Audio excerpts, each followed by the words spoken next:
Nightmares and night terrors. How to calm before sleep.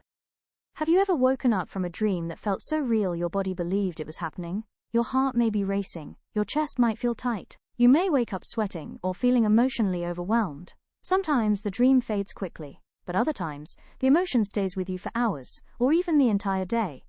For many people, especially those who have lived through long periods of stress or instability, nightmares and night terrors can be part of the nervous system's attempt to process unresolved emotional experiences.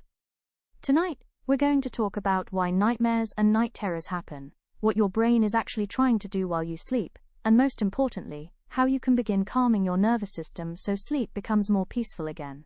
First, it helps to understand what sleep is actually doing for your brain. Sleep is not just rest. Sleep is when your brain processes the day, organizes memories, and resets your nervous system. During certain stages of sleep, especially REM sleep, your brain begins sorting emotional experiences. It decides what memories are important, what emotions need processing, and what information can be stored away. Think of it like your brain quietly cleaning and organizing a library during the night, but when someone has lived through chronic stress, their brain may still be on alert, even while sleeping. The survival parts of the brain are very protective. They want to make sure you are prepared for danger. So sometimes, while your body is asleep, the emotional brain becomes active and begins replaying feelings, memories, or symbolic situations that represent past stress. This is often when nightmares happen. Nightmares are vivid dreams that cause fear, sadness, anger, or distress. They usually wake a person up, and the dream is remembered clearly. Night terrors are a little different. If you have seen or experienced this yourself, you know that a terror has physical behaviors. A nightmare or scary dream doesn't show in your body like a night terror does. Night terrors happen earlier in the sleep cycle. A person may suddenly sit up, cry out, sweat, or appear frightened, yet remain not fully awake. You may see or experience struggle, jolting, shaking, crying, and even sometimes screaming. Many people who experience night terrors do not remember the dream itself. Though some do, every experience is different depending on that person's trauma. Their nervous system simply reacts as if something threatening is happening. Both of these experiences can feel confusing and exhausting. But here is something important to understand. Your brain is not trying to hurt you. Your brain is trying to resolve unfinished emotional processing. The mind often uses dreams as a way to process feelings that were too overwhelming to fully experience during waking life. Sometimes the dreams are literal, other times they are symbolic. Your brain might create situations that represent feelings of loss, fear, betrayal, helplessness, or unresolved questions. Even if the dream involves people or places from the past, it does not necessarily mean you consciously want those experiences back in your life. It simply means your emotional brain is still trying to file away those memories in a safe place. The good news is that nightmares and night terrors often decrease as the nervous system begins to feel safer, though it is possible for them to pop back up at unexpected times, even months or years after healing began, especially during high periods of life changes, deaths in the family or close friends, changes in job or living situation. You don't choose your triggers, and trauma is a sneaky little rat who will show up when the nervous system's senses change or difference. Remind yourself, you are safe, you are processing, the dream isn't real, and engage in self-soothing exercises if you find yourself in another episode. And there are a few gentle practices that can help calm the brain before sleep. The first practice is creating a calm transition into sleep. Your brain needs signals that the day is ending, and it is safe to power down. This can be something simple, like dimming the lights, turning off stressful media, or listening to calming music. Even 10 minutes of quiet time before bed can help your nervous system shift out of alert mode. Relaxing massage before bed will help calm the nervous system and brain. A warm bath with lavender and chamomile. I often recommend these two methods to parents of children who have trouble falling or staying asleep. Water and comfort are best for the child's brain and body. A simple hand, foot, or head massage will do the trick. Think of babies who love to be rocked or bounced to sleep. We don't lose that when we grow. We still find light movement stimulating to our nervous systems as older children into adulthood. Especially for people who have high energy, ADHD, autism, or any other mental health issue. Stimulation doesn't have to be hard or high.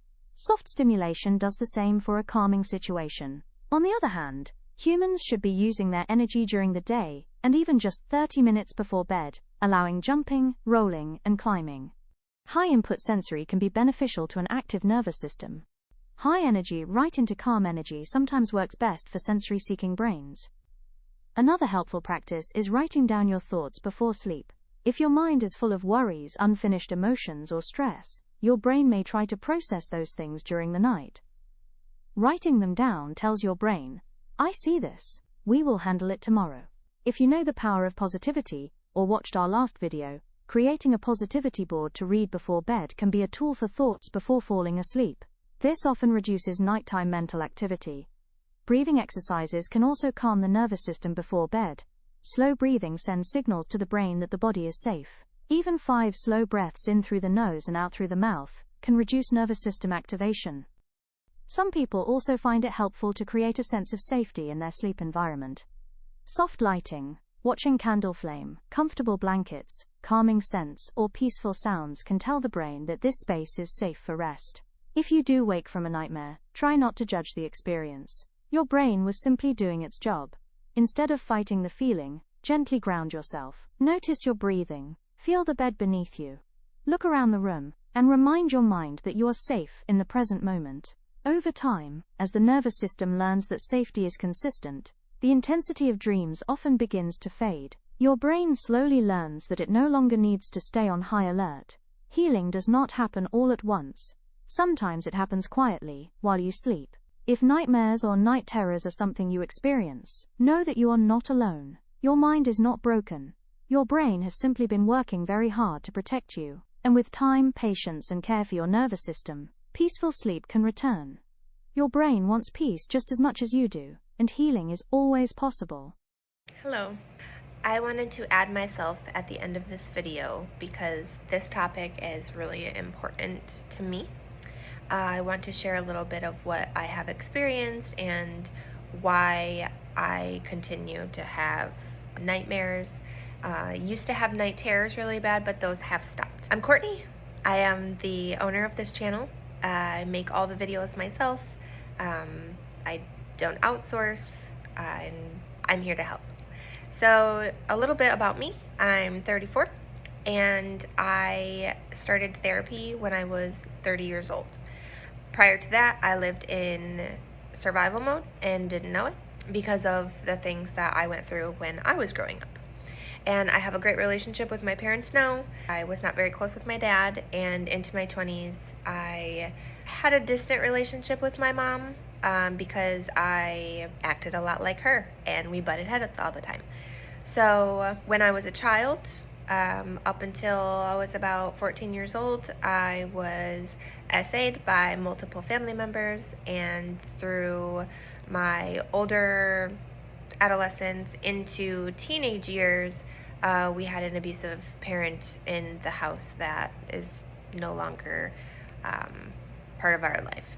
So when I got into my teenage years, I had bad relationships. Into my 20s, I had bad relationships, toxic relationships. And the person that I was with in my 20s, that was a very bad relationship. I learned a lot about myself and my environment. The nightmares that I have, now let's back up just a little bit more. I'm kind of going off at the top of my head here. I don't have a script. I'm not reading anything. I have 0 notes. So just bear with me here.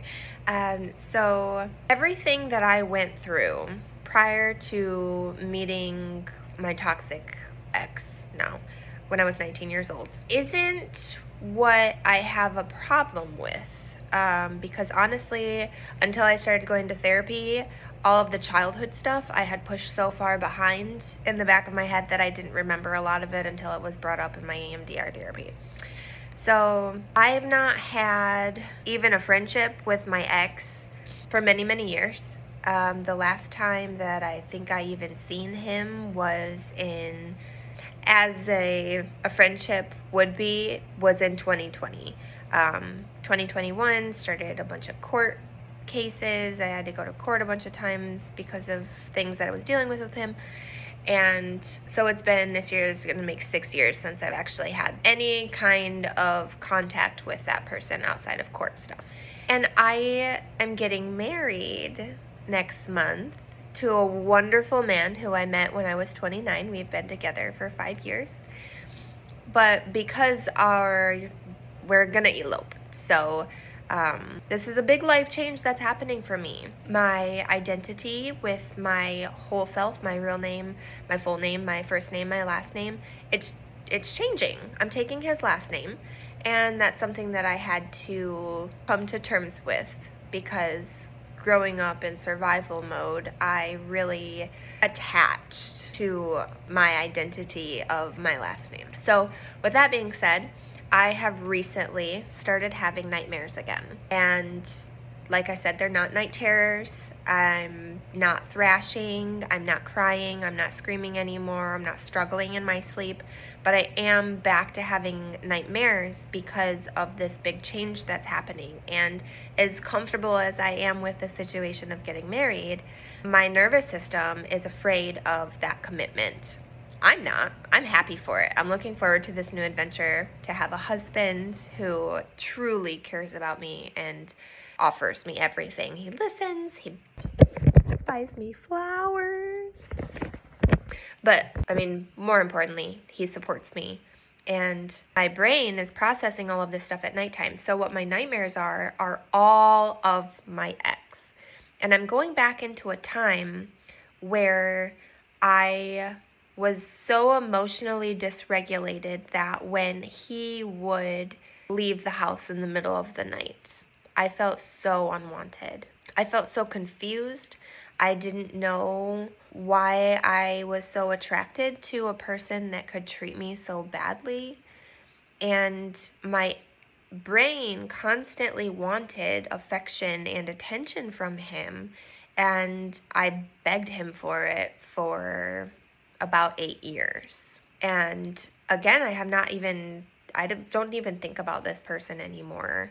And the reason that I'm sharing this is because it seems a little contradictory. It seems a little weird to me that I'm in a happy, loving relationship, and the things that happened to me when I was a child were way, way worse than anything that I dealt with my ex, though he was a malignant narcissist and tried to ruin my life multiple times and got me fired and ended up getting an aggravated stalking charge.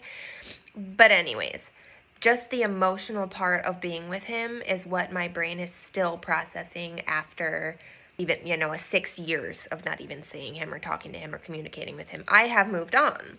So I don't understand really why I'm still having nightmares about him. Now, they did stop for a long time, but because last summer I had to move, this summer I'm getting married, I've got a lot of different things going on in my life that's changing. And though I think that I can process them in my waking life, when I go to sleep, I'm having really scary dreams about what I used to experience back in 2012, 2013, 2014. And that's wild to me. But I wanted to share my experiences with you on the tail end of this video, because though healing is possible and healing does happen, the triggers that turn on your trauma again to process it in your brain are there.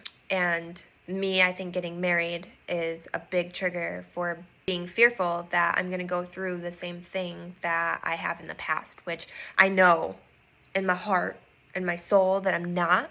The man that I love now would never treat me the way that I was treated in the past. But that doesn't stop my survival mechanisms in here from trying to keep me safe. And it is difficult to fall asleep and stay asleep when I know that I'm going to have bad dreams. But I have a tool that I've been using that I think has been working. And I'm not going to share that here.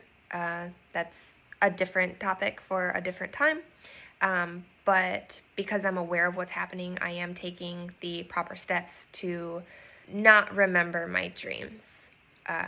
And so far, so good. Thanks for listening to my story, and I hope you subscribe and continue to hang around to listen to other things that I have to share.